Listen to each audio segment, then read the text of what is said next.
Bueno, pues estamos aquí en Tijarafe, en esta bellísima sala. Lástima que no se esté grabando en vídeo porque yo creo que tan interesante o más es el espacio que nos rodea, como lo que yo voy a intentar comunicar, sobre el título Buscar y comunicar lo esencial. Y voy a intentar ceñirme muy exactamente al título. Y por eso voy a empezar reflexionando sobre lo que es buscar, la importancia de buscar. Se sobreentiende buscar como personas humanas, como seres racionales, que no nos viene todo dado, que necesitamos investigar desde que somos muy pequeños. Un ejemplo muy simple para ilustrar que somos buscadores natos es el ímpetu con el que un bebé busca el pecho materno. Eso también es un buscar. Por supuesto, no me refiero solo a las búsquedas de alto nivel científico o a la típica búsqueda que nos exige el haber perdido algo, las llaves, o hace poco yo he perdido momentáneamente unas llaves. Eh, Perder a una persona con la que íbamos y de repente en la muchedumbre se nos ha perdido. Esas son las búsquedas que, digamos, más cualificadas o más eminentes. Pero en realidad, desde que nos levantamos hasta que nos acostamos, realizamos muchas búsquedas, algunas más rutinarias. Muchas veces iniciamos búsquedas con la convicción de que nuestra búsqueda va a dar resultado, que vamos a encontrar, porque algo parecido hemos buscado en muchas ocasiones y casi siempre o siempre lo hemos encontrado. Por tanto, ese tipo de búsquedas son serenas, tranquilas.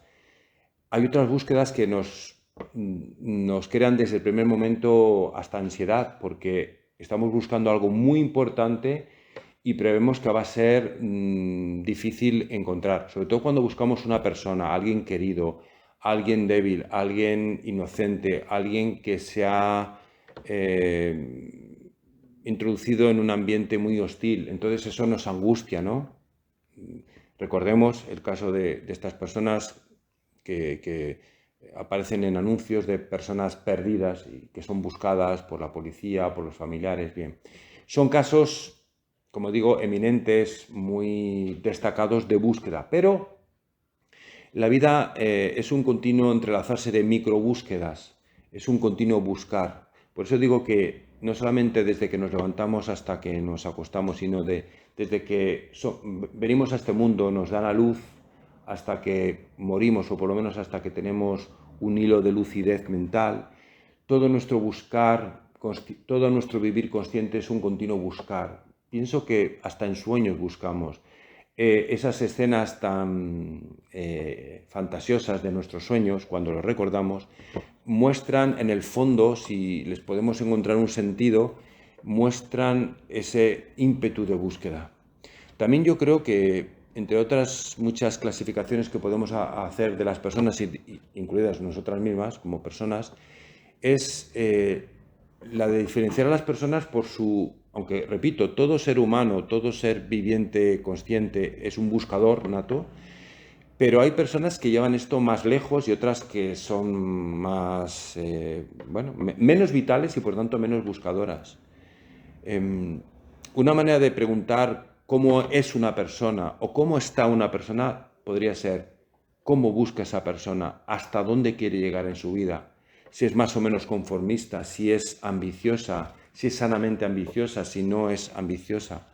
Por supuesto, se puede buscar de muchas maneras, se pueden buscar objetivos muy variados, pero en todo caso, en nuestra búsqueda, en nuestro modo de buscar, ahí nos jugamos toda nuestra vida, toda nuestra existencia, como seres libres, como personas. Por tanto, no es exagerado decir que vivir humanamente es buscar. Puede que de un modo más activo o muchas veces no nos queda más que esperar que venga aquello que anhelamos, que deseamos, que hemos perdido. Incluso creo que la espera es un modo de búsqueda, porque hay una espera anhelante. Por ejemplo, cuando estamos en una sala de espera, pues puede que haya gente que se inhiba totalmente, que lea un periódico, pero puede que haya una persona que mientras espera está mirando fijamente a la puerta a ver si aparece, si es una sala de espera médica, aparece la enfermera, aparece su nombre. También la espera puede ser más o menos activa y vigilante.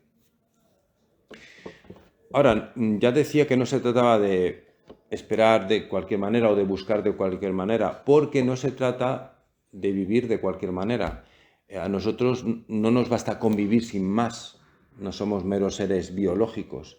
Se trata de vivir bien y, por desgracia, en general, cuando se emplea la expresión vivir bien, suele sobreentenderse vivir cómodamente. Cuando dices, uy, ese qué bien vive. Creo que en el 90% de los casos queremos decir que vive con gran confort, con lujo, sobre todo con muchos bienes materiales. Pero bueno, sin ponernos demasiado puritanos, creo que podemos llegar al acuerdo de que vivir bien no es simplemente tener muchos bienes materiales, incluso de sobra, de lujo. Por eso pienso que, enlazando con lo anterior, vivir bien es buscar bien. Y a su vez, buscar bien es buscar el bien, así de sencillo. Buscar bien es buscar el bien. Quien mal busca, mal encuentra. Y si alguien me pregunta, bien, de acuerdo, eso es muy lógico, pero no deja de ser muy genérico. ¿En qué consiste buscar el bien? O dicho de otro modo, incluso, ¿en qué consiste el bien? Bueno, gran pregunta, merecería un cierto desarrollo, pero yo en este momento me voy a conformar con decir que buscar el bien, como mínimo, requiere que nuestra búsqueda sea lo más sincera posible, y voy a añadir, que sea lo más sincera posible lo antes posible. ¿Por qué digo esto? Porque, como decía un querido profesor mío, cuando uno se desnorta, no es que esté ya sin más todo perdido, lo último que se pierde es la esperanza, pero es muy difícil volver a un cauce justo. Quiero decir que uno puede estar muy convencido de sus ideas y en ese sentido tener una fuerte sensación de sinceridad con uno mismo, cuando en realidad no es sincero consigo mismo, porque llegado a un cierto punto ya no puede ser sincero con uno mismo. Es decir, cuando uno se ha contado a sí mismo demasiadas mentiras sobre sí mismo, sobre demasiado tiempo, uno termina creyéndose sus propias mentiras y por tanto ya, aunque quisiera ser sincero y aunque se crea muy sincero consigo mismo, ya no puede. Ya pasaríamos al orden de los milagros. Igual que hay personas que desgraciadamente pues dejan de poder andar y los médicos le certifican, le aseguran que salvo un milagro no se va a poder levantar de una silla de ruedas, hay personas que, por mi observación, por supuesto, muy limitada y muy falible, tienen harto difícil el ser sinceras consigo mismo. Por eso, aunque pueda parecer muy exigente, insisto, para buscar el bien, que implica buscar bien, que implica que nos lleva a vivir bien, a llevar una vida de la que al final estar contento cuando nos muramos, implica una gran dosis de sinceridad con uno mismo. Y repito, como en tantos otros campos de la vida, por ejemplo, quienes enseñéis idiomas, a que es evidente que cuando un niño empieza a aprender un idioma antes que de mayor, lo aprende mejor. Bueno, pues igual que otro tipo de ciertos deportes, prácticamente casi todo aprendizaje, salvo aquel que ya requiera un periplo previo de muchos aprendizajes, ¿no? Pero todos los aprendizajes básicos, si no se adquieren más que como técnicas, como actitudes en la vida, si uno no se acostumbra desde muy niño, no digo de joven, desde muy niño, a ser muy sincero consigo mismo, se ha autovedado el camino de la verdad, se ha autovedado por tanto el camino del bien, y todas sus búsquedas, podrá buscar mucho, pero sus búsquedas tienen alto porcentaje de posibilidades de fracaso, de rotundo fracaso. Uno se acostumbra a vivir en un túnel y detesta ver la luz, como a estos mineros que han quedado sepultados mucho tiempo, cuando por fin los rescatan, pues al principio no pueden ver directamente la luz del sol, aunque no sea un día muy luminoso. De momento tienen que tener unas gafas oscuras y poco a poco volver a habituarse, ¿no? Bueno, esto también recuerda el relato del llamado mito de la cueva de Platón, de la caverna de Platón, en fin. Está ilustrado de muchas maneras. Con lo cual no quiero desalentar a nadie. Siempre, repito, la esperanza es lo último que se pierde. Y si alguna vez alguno se da cuenta de que durante mucho tiempo no ha sido sincero consigo mismo en la búsqueda de la verdad, en la búsqueda del bien, ya el mero hecho de que reconozca esa insinceridad le puede estar volviendo a abrir las puertas a la sinceridad con uno mismo. Y por tanto le puede abrir las puertas a descubrir el camino de la verdad. Por supuesto que nadie de nosotros en la Tierra tiene todas las verdades esenciales, ya voy hablando de lo esencial, nadie de nosotros, ¿no? Por lo menos no las tiene totalmente dominadas, ¿no? Unas cuantas verdades esenciales sí las podemos conocer, pero nadie las conoce a fondo con todas sus conexiones, todas sus variantes, bueno. Pero lo importante es estar en un buen camino. Dicho de otro modo que mientras estamos caminando no hemos llegado a nuestro destino, pero lo importante es seguir caminando por el camino correcto, y no por un camino erróneo, en el cual no hay nada que buscar. No me salgo del tema de buscar. Bueno, entonces hasta ahora hemos avanzado afirmando que vivir es buscar, que vivir bien es buscar bien y por tanto buscar el bien. Y ya, en realidad, ya he adelantado lo que voy a decir ahora, y es que buscar el bien es buscar la verdad del bien, el bien verdadero. En ese sentido, el bien primerísimo no es el único, porque como valor es muy genérico, el bien, pero desde luego el bien fundamental, lo que más necesitamos los seres humanos como humanos, es la verdad. Y cuando digo la verdad me refiero a verdades que son prioritarias para el ser humano. Ninguno de nosotros necesitamos saber todas las verdades que aparecen, no sé, en la Enciclopedia Británica o en la Wikipedia. No se trata de un gran cúmulo de erudiciones, ¿no? Seguramente, pues, por poner un caso exótico, un ejemplo exótico, pues el sabio de una tribu que viva en medio del Amazonas o de una selva bastante aislada de África, pues no sabe ni siquiera que exista España, ni que es un móvil, ni quién era Julio César. Desde nuestro punto de vista sería un analfabeto, carece de muchas verdades que aquí son habituales hasta para un niño poco estudioso. Sin embargo, él sabe de lo esencial en la vida. Sabe lo que es un ser humano, los principales valores que ha de desarrollar, las principales virtudes que ha de tener un ser humano, conoce la identidad de su cultura, aunque sea tribal. A eso me refiero cuando digo que el principal valor, la principal adquisición, el principal bien que hemos de buscar para ser buenos buscadores es el de la verdad. Si no amamos la verdad por encima de todo, hasta por encima de nuestros intereses, de nuestro orgullo, de nuestras pasiones, de nuestros intereses a corto o a largo plazo, la verdad, aunque nos duela, es el principal valor. Porque sin ella es como los cimientos de una casa. Esto no es una exquisitez, es que sin la verdad no existe ningún otro valor. Es como cuando también se dice en cuestiones de bioética, ¿no? Si no salvaguardamos el valor de la vida humana, ¿qué valor le vas a añadir a los seres humanos vivos si ya le has negado el fundamental, ¿no? Pensando, por ejemplo, en el drama del abortismo sistematizado. Si negamos ese valor de la vida humana naciente, incluso antes de venir a este mundo, de salir a la luz del mundo, todos los demás valores que se puedan llamar progresistas, de avance, todo es retórica hueca y contradictoria, porque hay un valor fundamental previo a todos los demás. Todos los demás se asientan en el valor de la vida. Bueno, pues a su vez, el valor mismo de la vida humana y de la dignidad humana, sin un acendrado y apasionado y aguerrido y militante valor de la verdad, si no somos militantes de la verdad, de las verdades esenciales del ser humano, todo lo demás sobra, es contradictorio, es hipócrita, es un postureo, es un engaño colectivo, es un teatro desangelado, es un autoengaño, es una falsa, es moneda falsa. Amemos la verdad de lo esencial. Repito, vuelvo al ejemplo del sabio de una tribu. No le hace falta ningún título, ninguna condecoración académica, le basta con saber su idioma, es técnicamente analfabeto, pero sabe lo esencial de la vida, sabe lo esencial, lo que es un ser humano, en fin,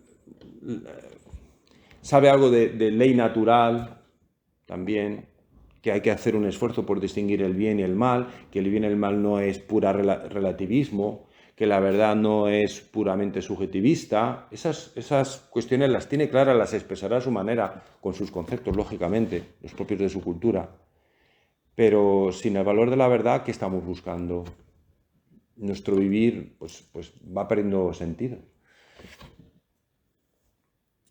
Bien, también ya hablando de la verdad y por no quedarme solo en las más amplias generalidades, ofrezco esta breve clasificación de las verdades, ¿no? Hay una verdad que podemos llamar de tipo popular y de conocimiento doméstico, pues saber dónde vive uno, cuáles son las tradiciones de su familia, cómo se prepara un plato de comida sencillo. Luego también incluso en ese gran grupo de verdades, digamos, relativamente sencillas están todas las verdades íntimas sobre lo que uno recuerda de sus abuelos, de su padre, de su madre, o de sus hermanos, de sus amigos, no sé, el primer día que se enamoró. Ese tipo de verdades que son muy importantes, yo creo que son las más numerosas en nuestra vida. Y ese tipo de verdades también, vuelvo al tema de la búsqueda, las tenemos hasta cierto punto, pero hay que seguir buscándolas, sobre todo entendiendo su sentido. No basta con saber, yo el primer día que me enamoré, besé a una chica, tenía 15 años, estaba ahí encima de una roca frente al mar. Bien, tienes una buena memoria. Pero ¿tú qué aprendes de eso? ¿Qué significado tiene eso para ti? Búscalo, que para eso no vas a tener ningún técnico, que vas a ir al fontanero o al psicólogo, ni siquiera al psicólogo que te lo explique. Explícatelo tú. No digo que no te pueda ayudar, si aquel mismo día se lo contaste a un amigo y tu amigo se acuerda de ciertos detalles que tú has olvidado, te puede ayudar, pero al fin y al cabo, la búsqueda, aunque hay que hacerla compartida porque somos seres sociales, la búsqueda es algo muy personal. Entonces, este primer gran grupo de verdades íntimas, personales, domésticas, del día a día, son pues las verdades que hay que ir buscando, hay que saber también seguir como avivando, porque algunas de estas verdades las podemos ir olvidando. Bien. Hay otro segundo gran nivel de verdades, que no es que esté totalmente separado del anterior, pero bueno, tiene sus propios contextos, que es el también amplísimo grupo de verdades que podemos llamar científico-profesionales. Y no digo solo científicas, porque las ciencias cuando se aplican pues dan lugar a profesiones técnicas o a saberes como los de la ingeniería, la medicina, que tienen bastante de científico, pero no son puramente científicas, ¿no? Y bueno, ahí también están las artesanías, todo lo que requiere un saber muy especializado y de algún modo técnico. Este tipo de saberes es también importantísimo. Sin ellos, pues nuestra sociedad viviría, no sé, como mínimo en la edad de piedra, no avanzaríamos. Pero si me apuras, son más importantes las otras, las personales, las íntimas, las de los recuerdos familiares. Y en tercer lugar, hay un tercer nivel, que también hay que tener en cuenta, que es el de las verdades sapienciales. Podemos llamarlas filosóficas y también teológicas. A su vez, la sabiduría hay de dos tipos, la sabiduría humana y la sabiduría suprema, que es la divina. En realidad la mejor sabiduría humana es aquella que se abre a la sabiduría divina. Pero aunque nos abramos a la sabiduría divina, en la medida en que está en nuestras mentes, se traduce en términos humanos y, digamos, es humana también. O sea, nosotros, aunque recibamos sabiduría divina, por ejemplo, en la Sagrada Escritura, sí es palabra de Dios, pero expresada en términos humanos, de la cultura judía, de una serie de épocas diferenciadas. Entonces ahí hay una confluencia de la sabiduría divina y de la humana. Bien. Luego quería decir algo más sobre la búsqueda, y es algo ya mencionado. El buscar es lo que nos singulariza más. Lo he dicho antes. Para conocer una persona, si quieres conocer a fondo una persona, intenta comprender cómo, primero si busca, porque algunos ya están más muertos que vivos, y entonces interiormente no buscan. pueden buscar que les toque la lotería o, no sé, puede buscar un ligue nuevo, pero eso no es buscar digno del ser humano, ¿no? Un buscar digno del ser humano, vuelvo a insistir, tiene que estar basado en una búsqueda de las verdades y no de verdades realmente, pues que se diría despreciables, ¿no? Como, no sé, a ver, por decir algo incluso ridículo, ¿cuántos granos de arena hay en el desierto del Sáhara? ¿A quién le importa eso? ¿O cuántas astillas se pueden hacer con la madera que hay en este salón? ¿A quién le importa eso? Aunque es una verdad. ¿Qué es la verdad? Pues el modo de ser de la realidad. Esa es la verdad objetiva. Y luego está la verdad objetiva, que es la verdad real en la medida en que es conocida por un sujeto, por una mente. Así de simple. Es que la gente a veces se lía en si la verdad es objetiva, es subjetiva, es absoluta, es relativa. Pues mira, los dos polos a la vez. Es absoluta en la medida en que las cosas son como son. 2 y 2 son 4, no son 28, eso es absolutamente así. Y que la verdad es relativa porque las realidades son relativas unas a otras. Yo diría que hasta en la Santísima Trinidad hay una relatividad entre el Padre, el Hijo y el Espíritu Santo. Y Dios es el ser absoluto, pero en su interior hay una cierta relatividad. Y una vez que Dios crea el mundo, hay una relación y por tanto una relatividad entre Dios y el mundo. Entonces, la verdad es absoluta y relativa a la vez. Son dos aspectos que complementan la verdad y es objetiva y subjetiva. Lo digo así un poco de pasada porque no es el tema central de hoy. Pero, insisto, y ya con esto acabo el apartado sobre la búsqueda, en la medida en que busquemos con estilo propio, con afán propio, porque es que tampoco hay que hacer extravagancias para tener estilo propio, es que ya hemos sido creados únicos e irrepetibles. Simplemente como, aunque suene un poco tópico eso de sé tú mismo, bueno, sé tú mismo, asumiendo que tienes que agradecer tantas influencias de tu cultura, de tu familia, etcétera, es que no puedes evitar hacer las cosas a tu modo. Y lo mejor que podemos hacer a nuestro modo no es ponernos un tipo de peinado o llevar una cierta ropa para llamar la atención, es buscar lo esencial de la vida. Y te aseguro que si tú lo buscas, lo vas a buscar a tu manera, con tu personalidad, porque ya la tenemos. Paso a hablar del otro, el segundo gran concepto que da título a esta comunicación. Recuerdo que el título era buscar y comunicar lo esencial. Comunicar.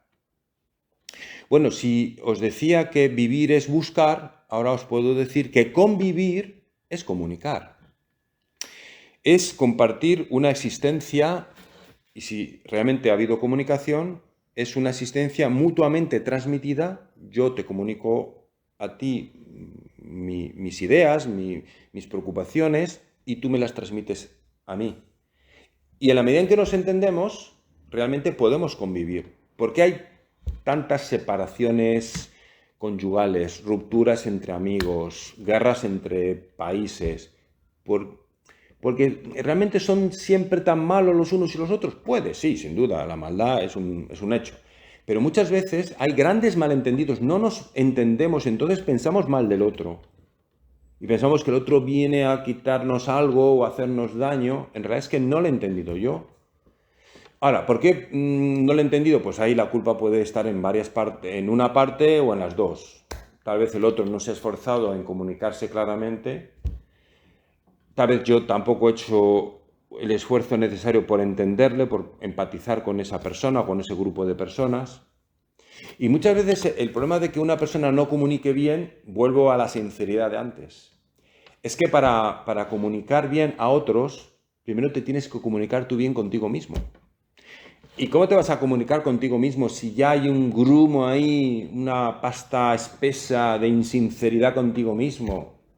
Si tienes tabúes contigo mismo, si hay ciertos temas que no quieres tocar de ti mismo, ciertos aspectos que no quieres abordar, que tampoco tienen por qué ser grandes traumas, que alguna vez nos pueden decir, claro, es que hay algunos asuntos dentro de una persona que cuidado, ¿cómo se va a atrever a comunicarlos si están basados en un trauma infantil, no sé, en un abuso que sufrió? Vale, bien, puede haber esos. También hay que ser comprensivo con nuestra falta de sinceridad, pero hasta cierto punto, porque si nos toleramos demasiada insinceridad, acabamos con nuestra propia vida interior y por tanto con nuestra comunicación con los demás. Convivir es comunicar, es compartir una existencia mutuamente transmitida y entendida. E igual que antes, después de haber hablado de que vivir es buscar y luego decía vivir bien y decía es buscar bien, bueno, pues ahora voy a hablar de convivir bien. ¿En qué consiste convivir bien? Pues en comunicar bien, bueno, en realidad ya lo he adelantado. Es comunicar bien, lo cual a su vez exige comunicar el bien. Porque si yo preguntara así, ¿en qué consiste comunicar bien? Pues alguno diría, bueno, remitámonos a una escuela de grandes comunicadores, una escuela de periodismo, de oradores. Sí, todo ese aspecto técnico pues puede ayudar. Pero en realidad lo más importante para comunicar bien es comunicar el bien.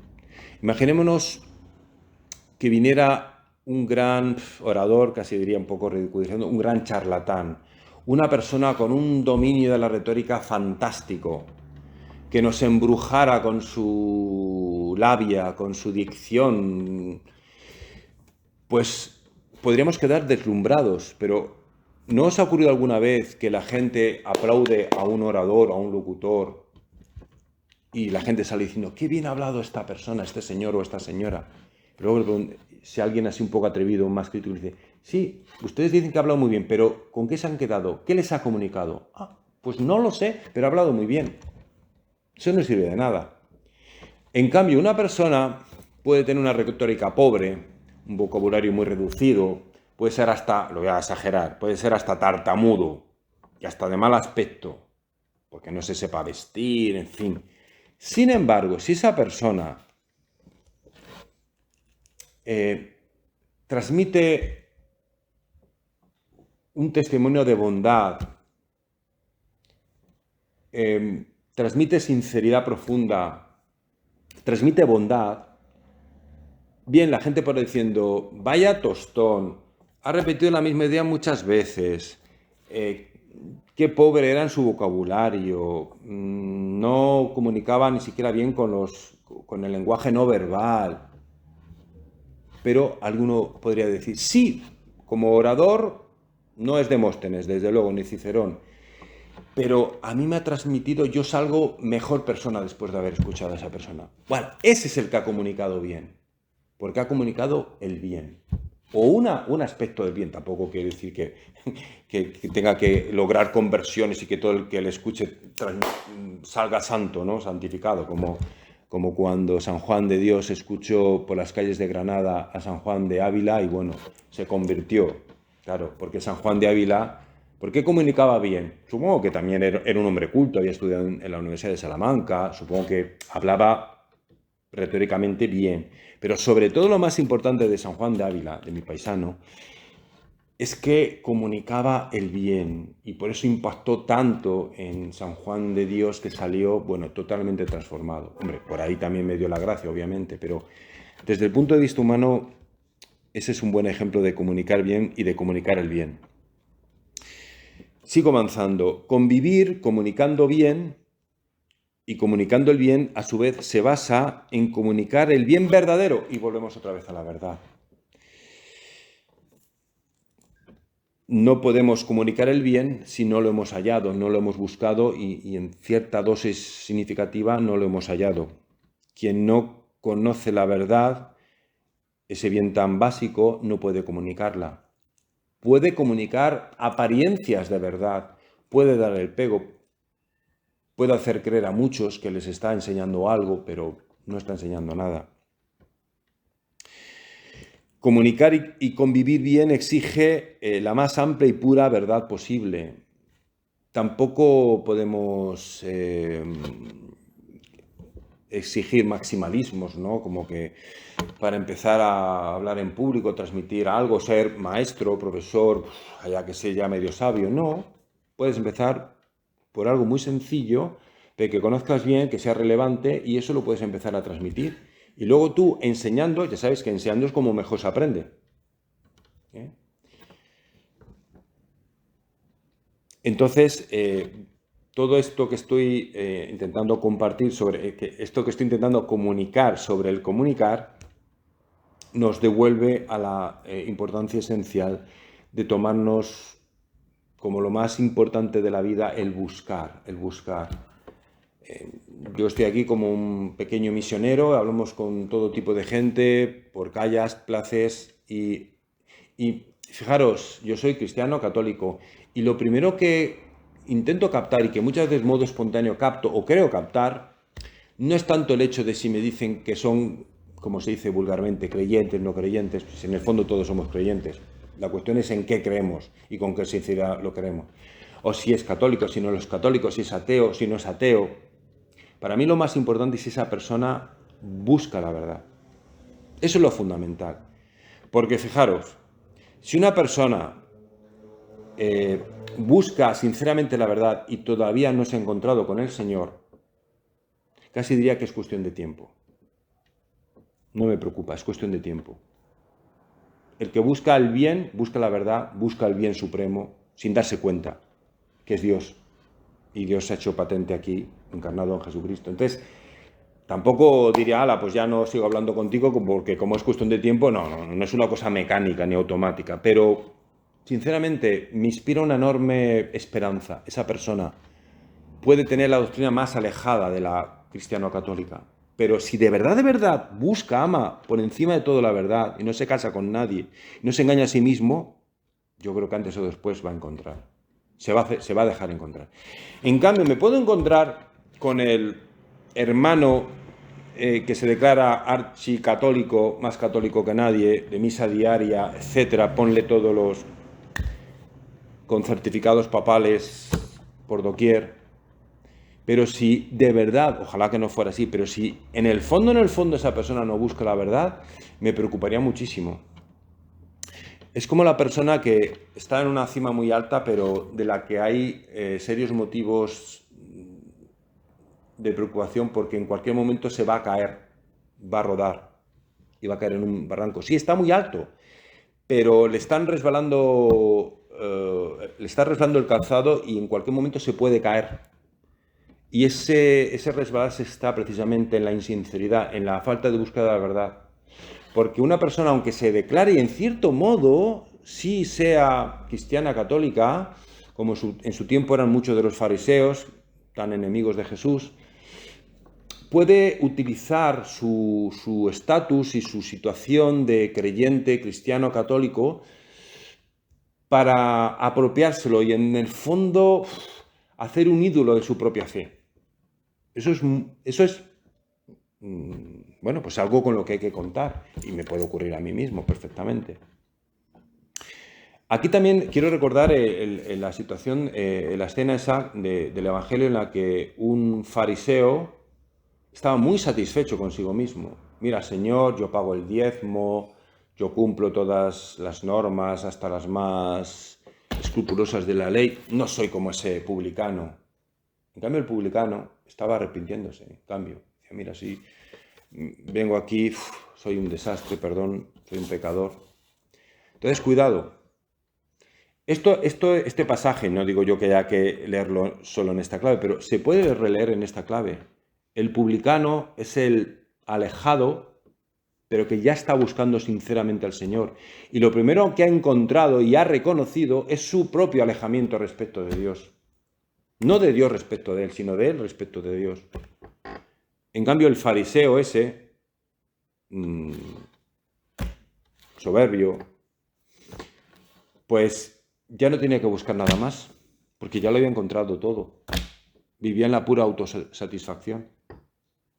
De todas maneras, quiero decir también que ese gran riesgo de la plena autosatisfacción se da tanto entre algunas personas que son religiosos a su manera y personas que no lo son, que se sienten muy ajenas a todo lo religioso. Pero desde polos muy distantes coinciden en un mismo defecto fundamental. Porque hay defectos y defectos. Hay defectos de mayor o menor importancia. Igual que hay enfermedades de mayor o menor importancia. Y aquí estoy intentando argumentar que el dejar de buscar con sinceridad la verdad esencial de la vida es la madre de todos los defectos. Y que no importa que uno haya llegado hasta una alta posición, si empieza a tener ese defecto en grado acusado, todo ese gran progreso, sea en lo religioso o en lo científico, en cualquier campo, puede caerse. Pues como se hundió el Titanic, que parecía que era un barco imponente, no se podía hundir, era un prodigio de la técnica. Cuidado que muchos de nosotros que podemos pensar que tenemos cierto recorrido cristiano-católico, podemos ser como ese Titanic. Sí caemos en una actitud más o menos disimulada de soberbia.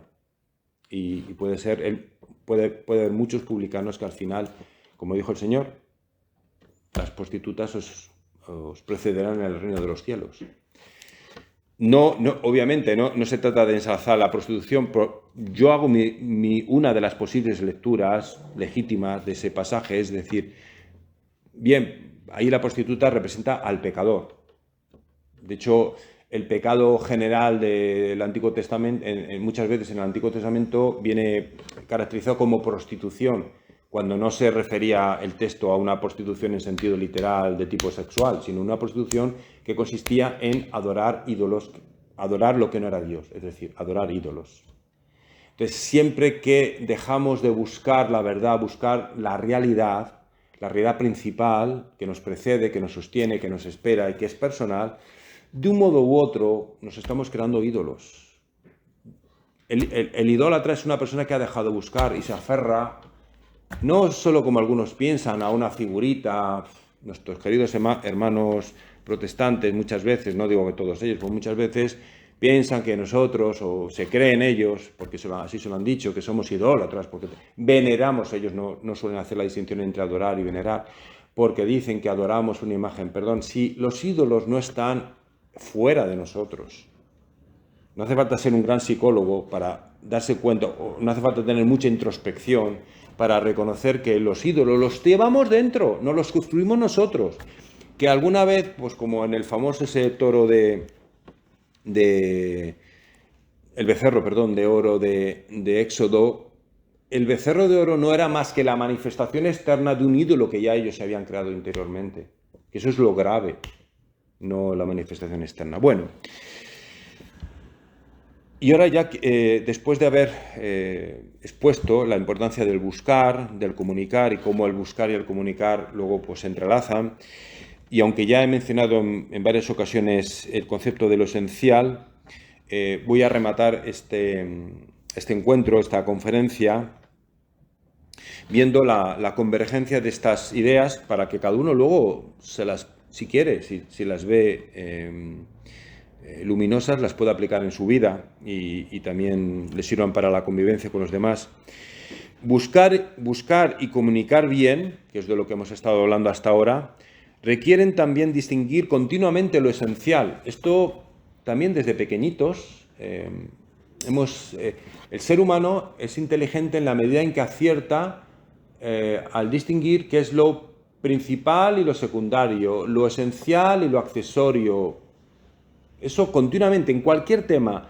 Estés estudiando, no sé, filología, o estés estudiando gastronomía, o estés estudiando agricultura, en cualquier campo de la vida, incluso en nuestros pasatiempos, en una partida de las cartas, siempre hay que distinguir cuál es la carta que vale más, la que vale menos, continuamente, en cualquier campo más o menos aislado de la vida. La inteligencia consiste siempre en distinguir lo principal y lo secundario, siempre. Y los que nos dedicamos a la enseñanza no hacemos otra cosa, independientemente de la materia que impartamos, no hacemos otra cosa que enseñar a distinguir lo esencial y lo secundario. Y sobre todo, más que decirlo, enseñamos a que el propio alumno por sí mismo distinga lo principal y lo secundario. Como en sintaxis, pues la oración principal y la secundaria o secundarias. Lo que ocurre, esto es hasta casi, si lo piensas, una obviedad, y lo hacemos continuamente. Tal vez no tenemos conciencia de ello, pero lo hacemos continuamente, salvo cuando estamos profundamente dormidos. La cuestión, y esto ya sí que es una cuestión filosófica, es, bien, si en cada uno de los campos a los que nos dedicamos sabemos, o más o menos sabemos qué es lo principal y qué es lo secundario, la gran cuestión es, y en el conjunto de toda nuestra vida, de toda nuestra existencia, ¿qué es lo principal y qué es lo secundario? ¿Nos atrevemos a preguntárnoslo? Y si realmente hemos obtenido una respuesta más o menos satisfactoria, aunque siempre hay que asumir el fondo misterioso de la realidad y de nosotros mismos. Pero en la medida en que hemos encontrado una respuesta más o menos satisfactoria, en la práctica somos coherentes. Aquello que decimos que es lo prioritario en nuestra vida a nivel de declaración, de teoría, realmente en nuestros actos, en nuestras obras, es lo que realmente está siendo priorizado en nuestras decisiones prácticas. Bueno, pues eso que cada uno se lo plantee.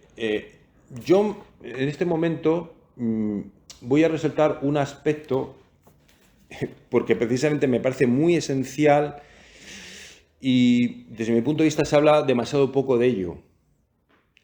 Y es que algo muy esencial en la vida humana, consciente, madura, es, no sé si llama virtud, actitud, que también es algo que hay que buscar. Tal vez si a uno desde pequeñitos suele ser algo que los padres y las madres enseñan a los niños. La actitud, la virtud de ser agradecidos.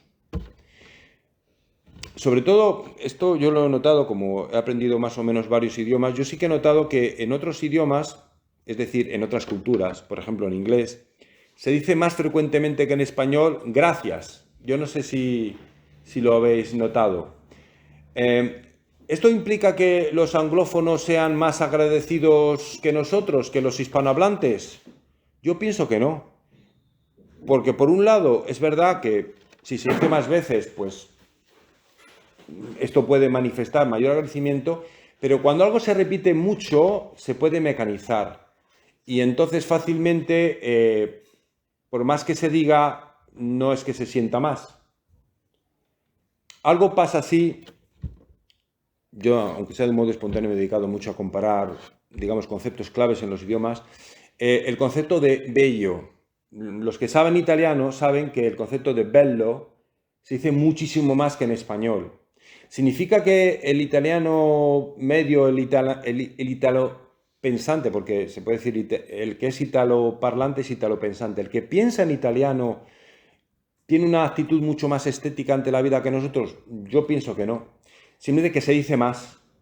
Pero el hecho de que en español se diga menos veces bello y se utilice cuando algo nos impacta especialmente desde el punto de vista estético, implica que cuando lo decimos, aunque lo digamos menos veces, lo vamos a decir con más convicción, con más profundidad. Bueno, pues esto yo creo que también se puede aplicar al concepto de la expresión del agradecimiento. Y me parece bien que como norma de cortesía, me parece muy bien, los educadores, sean progenitores, sean maestros, profesores, enseñemos y nos dejemos enseñar a decir gracias ante el más mínimo favor, pues no sé, alguien que nos deja pasar, gracias. Bien, eso por cortesía, por no quedar mal, está bien, pero por favor busquemos un sentido mucho más profundo del agradecimiento. Y ahora cuando se habla de muchos tipos de crisis en nuestra sociedad, crisis de la familia, crisis económica, continuamente nos están hablando de la crisis ecológica, se habla de muchas crisis. Pero una crisis de la que yo nunca he oído hablar es de crisis de agradecimiento, por falta de agradecimiento. La gente, en general, somos muy desagradecidos. Y eso es Hay excepciones, claro, por supuesto. Yo creo que si empezáramos, tal vez es una exageración porque no existen panaceas, pero puestos a exagerar un poco, yo me atrevo a decir que si fuéramos bastante más agradecidos de lo que somos, se acabarían casi todos los problemas sociales. Bueno, siempre habría alguna catástrofe natural, pero las relaciones sociales, para empezar, mejorarían muchísimo más, de los padres con los hijos. Luego, el problema de la descristianización y de la falta del sentido de lo sagrado, pues en gran medida es una falta de agradecimiento a Dios. Muchas veces, en general, yo creo que muchas veces bastante gente no admite a Dios en su vida, digan bien porque digan que no existen o porque digan sí existe, pero ya está ahí, es como un mueble viejo que está ahí al lado. Bueno, sí, algo tiene que existir. El orden del mundo por algún sitio tiene que venir, no va a ser todo por pura casualidad, eso es demasiado absurdo, aunque algunos se lo crean. Pero más allá de eso, pues no le expresan agradecimiento. Por cierto, esa postura de los que dicen, sí, Dios existe, además, me parece muy razonable. pero no se tenga ningún culto hacia Dios, que es la postura que técnicamente se llama deísmo, es de las más descabelladas que existen. Vamos a ver, señor Voltaire, o señor Rousseau y otros muchos, señor Tierno Galván, en fin, todos los deístas de estos famosos que ha habido en la historia. ¿Cómo usted, que es un intelectual además, y dice que tiene buenos argumentos para afirmar categóricamente la existencia de Dios, y al mismo tiempo dice que no hay que agradecerle nada? Porque el culto, fundamentalmente el culto religioso, que en gran medida lo llevamos a cabo para pedir lluvia o para pedir que se apague un fuego como el de Tenerife, lo cual es muy humano y muy comprensible, pero yo creo que el culto por antonomasia de la persona profundamente religiosa es la de agradecimiento, porque incluso ese tipo de culto que se llama de alabanza, la alabanza en el fondo es un agradecimiento.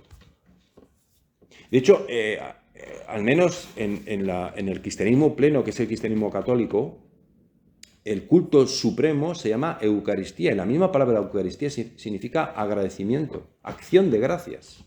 Bueno, los norteamericanos tienen el Día de Acción de Gracias, menos mal.